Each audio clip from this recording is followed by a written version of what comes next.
Bien, bonjour à toutes et tous. Je vais vous présenter, enfin, je vais vous faire devant vous une tarte tout à fait sympathique avec des plantes comestibles, des plantes sauvages.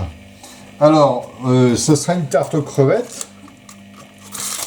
Voilà, je vais mettre mes crevettes dans l'appareil. Ouais, elles sont déjà marinées là. Voilà, mais la touche que je vais apporter, ça va être surtout une touche plante sauvage. Et vous allez voir quelques plantes sauvages que l'on peut ramasser à la fin de l'hiver, au début du printemps, et qui sont tout à fait utilisables pour faire une tarte. Alors, voici ma récolte d'hier. Alors, vous avez ici de l'ail des ours. Voilà, de l'ail des ours. Je vais couper mon ail des ours.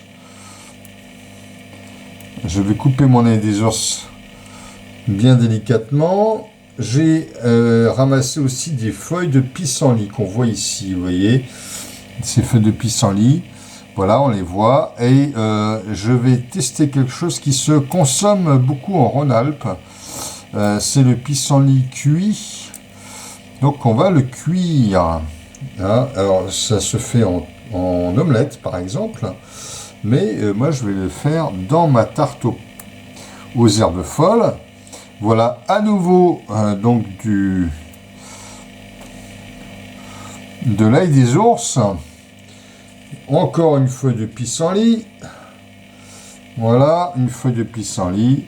Alors le pissenlit, l'ail des ours sont des plantes que si vous les consommez crues, il vaut mieux les laver à l'eau vinaigrée. Là, ils vont être cuits, donc évidemment, les laver à l'eau courante, ça suffit largement. Alors là, ici, j'ai ramassé hier de la rabette du printemps, qu'on voit ici. Hein, c'est une petite plante aromatique assez intéressante, qui a une saveur plutôt sulfurée, un peu comme la moutarde. Donc je vais en mettre un petit peu ici ou là. En voilà. Alors ça, par contre, ça c'est une feuille, on voit ici, une feuille de pimprenelle. La pimprenelle peut aussi se consommer crue, mais là je vais la cuire. Hein, et en parsemer un petit peu ma tarte aux herbes folles. Alors ensuite, qu'est-ce que j'ai encore? Tenez, on a encore un peu de pimprenelle.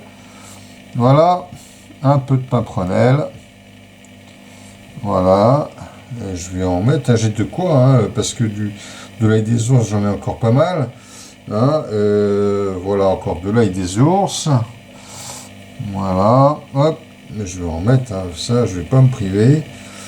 Hein, du pissenlit encore. Le pissenlit que je vais donc cuire, hein, ce pissenlit, hein, je vais le cuire. Voilà. Donc, voilà. Voilà encore une feuille de pissenlit. Donc, cette tarte, on pourrait dire une quiche aux crevettes et aux herbes folles. Bien sûr, je vais recouvrir tout ça d'un peu de lait avec des œufs battus dedans. Un peu de crème fraîche. Alors on peut utiliser une crème fraîche végétale, hein, vegan, pourquoi pas, hein, sinon une crème fraîche classique au lait de vache, hein, pourquoi pas aussi. Moi je n'y vois aucun inconvénient. Hein, voilà, on a encore, tenez, j'ai encore ici voilà, j'ai encore du pissenlit, hein, donc je vais en mettre une bonne quantité. Voilà. On va répartir tout ça. Hein. L'ail des ours, toujours. Donc l'ail des ours, c'est une plante quand même très intéressante que vous pouvez trouver. Alors là, elle commence à sortir. Hein, donc à la fin de l'hiver, bon là c'est un petit peu en avance. Donc c'est déjà sorti dans les endroits qui sont pas trop en altitude. Évidemment en montagne, en moyenne montagne et en montagne, il faudra compter plutôt fin avril, début mai, pour avoir les pleines pousses d'ail des ours. Le pissenlit, lui, vous pouvez le ramasser à peu près à tout moment de l'année. Hein. Il faut que les feuilles soient de belle qualité, bien jeunes, bien fraîches. Et puis, les autres plantes que j'ai citées, la pimprenelle, par exemple, ça c'est pareil, hein, ça vous pouvez le ramasser à peu près toute l'année. Même durant les hivers relativement doux, on peut en trouver de la pimprenelle. Et puis la rabette du printemps, ça c'est plutôt une plante vraiment de mars, du mois de mars. Donc ça, vous n'allez pas la trouver autrement qu'au mois de mars. Hein, voilà. Donc là, j'en remets un peu de mon arabette. Voilà. Qu'est-ce que j'ai encore? J'ai encore ici des feuilles de pimprenelle, je vais en rajouter. Voilà. Donc, à noter que la feuille de pimprenelle crue a un goût qui rappelle le concombre. Hein, mais là, je vais la cuire. Donc, on va voir ce que ça va donner. Ça va être quand même assez différent. Alors, il y a beaucoup de plantes comestibles, crues ou cuites, qui révèlent des saveurs très particulières. Là, par exemple, j'en ai pas trouvé hier encore. Ça a l'air peut-être un petit peu tôt. Des feuilles de coucou. Hein, la feuille de coucou est délicieuse, cuite. Ça a une saveur qui rappelle un petit peu les épinards. Hein, et j'ai hâte que ça commence à sortir parce que c'est vraiment une plante que j'ai cuisinée pour la première fois l'an dernier. Hein, j'ai découvert ça un petit peu. J'ai trouvé ça absolument délicieux. Donc vraiment, j'ai hâte de pouvoir la reconsommer, la regoûter, la recuisiner. Hein, je vous montrerai d'ailleurs comment je cuisine la feuille de coucou et la feuille de prime vert. Hein, la prime vert, même celle des jardins, la feuille se consomme. Hein, c'est une feuille comestible qui a un goût qui rappelle, je vous dis, les épinards. Hein, ce qui est quand même assez particulier. Voilà, donc tenez, j'ai encore ici encore un petit peu de mon arabette de printemps. Voilà, et là il me reste plus que quasiment de la mâche sauvage que j'ai ramassée aussi hier, hein, qui est vraiment très bonne. Alors celle-là par contre je vais la nettoyer à l'eau vinaigrée, je la nettoierai celle-ci, hein, parce que là il faut faire attention quand c'est consommé cru, il faut faire attention au risque de douve, hein, avec la douve du chevreuil et puis aussi l'échinococose véhiculée par les renards. Là il faut faire attention à ça, il ne faut pas rigoler. Hein. Donc voilà, bah là il me reste de la mâche, vous voyez la mâche sauvage là, j'en ferai une salade certainement demain. Hein, je vais la conserver au réfrigérateur encore là toute la nuit et ça attendra demain pour la consommer. Hein, c'est une excellente salade sauvage. Alors maintenant, qu'est-ce que je vais rajouter? Eh bien je vais rajouter un appareil, mais avant ça je vais y mettre un petit peu de shiitake. Hein, j'ai acheté les shiitake là, vous voyez, donc je vais mettre un peu de shiitake.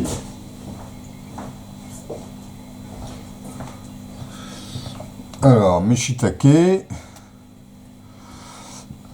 je vais pas en mettre non plus trop, mais ce qu'il faut raisonnablement. Hein, shiitake et crevettes, ça va plutôt bien ensemble. Voilà, ça va donner un peu de matière supplémentaire. Voilà. Le shiitake, je vais continuer à en mettre un peu ici ou là. Voilà.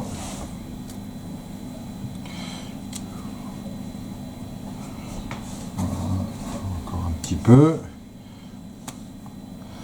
Vous voyez, ça va commencer à ressembler à quelque chose de sympathique hein, bientôt. Hein, voilà, allez encore un petit shiitake quelque part. Hop, voilà. Par-ci par-là.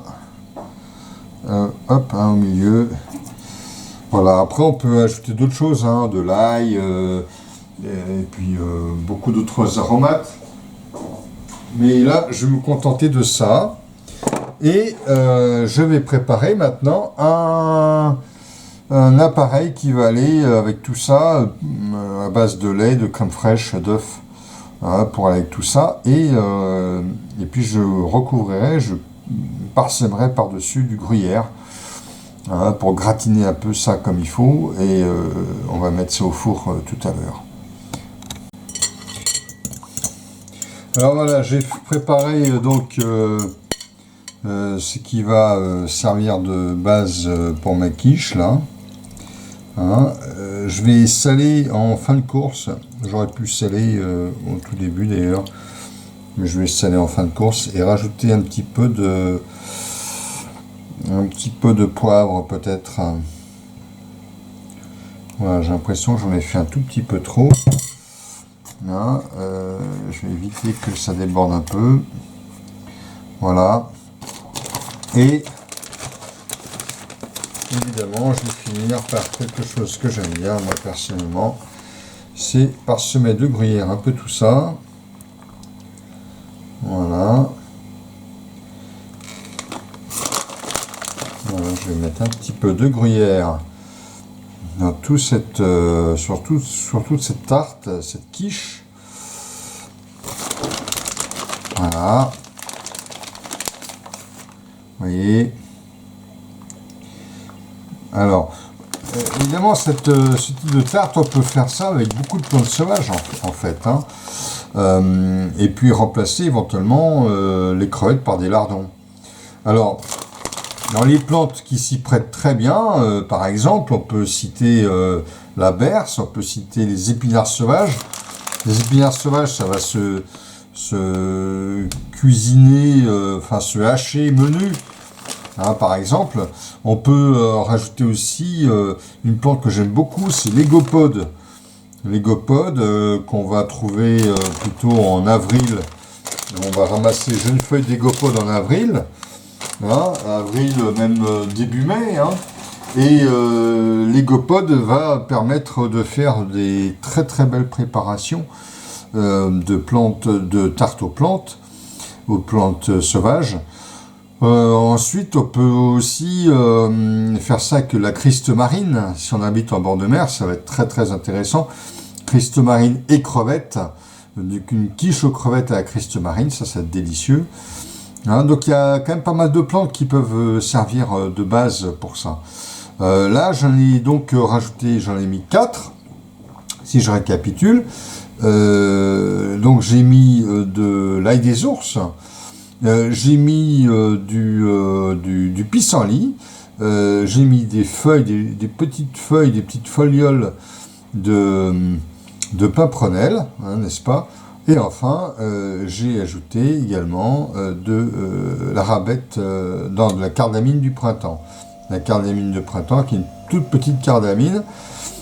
Mais après, vous avez la cardamine des prés qui pousse après, hein, qui arrive en avril. La cardamine des prés sera tout à fait excellente également. On pourra l'ajouter dans ce genre de quiche. Voilà, donc là, vous voyez, alors il y a une autre plante aussi dans le midi que j'aime bien, même 2 plantes que j'aime bien qui peuvent servir pour faire ce genre de quiche. Évidemment, le poireau des vignes. Alors, le poireau des vignes, ça va se cuisiner comme le poireau. On peut faire une quiche au poireau des vignes comme on fait une quiche au poireau. Et puis, il y a le fenouil sauvage qui est absolument exceptionnel. Là, qu'on ramassera en avril-mai. Et puis, on peut utiliser des pousses d'asperges, les jeunes pousses de petits houx, également, qui sont tendres. Les jeunes pousses de salse, pareil, également, peuvent se cuisiner dans des quiches aux plantes sauvages. Et bien maintenant, je vais saler et un petit peu poivrer.